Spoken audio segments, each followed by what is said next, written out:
Բայց մենք գիշեր չենք քնել, ամբողջ գիշեր շոշն ենք ելել։ Եկեղեցու հայացը եւ ճանապարհ։ Լրիվ, ամբողջ գիշեր։ Որտեղ ես կա։ Հետևը խեք մտել։ Ուրեմն Չարենցավան քաղաքի կոմունալի աշխատակից է,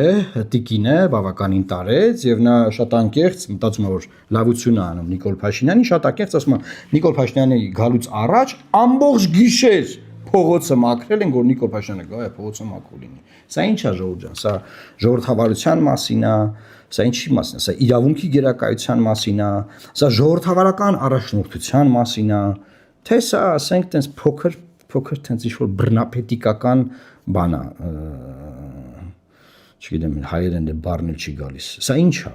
Սա ինչ խայտառակություն է, սա ինչ ամոթ է։ Գնացել հիմա Չարենցավանում իրանց պատարակն են անում, թեմային ես չեմ արձագանքում, բայց աշխարհում նայեք ինչա կատարվում, չէ՞, ինչի մասնիկ մենք խոսում քիչ առաջ ու ինչ են անում մեր իշխանությունները։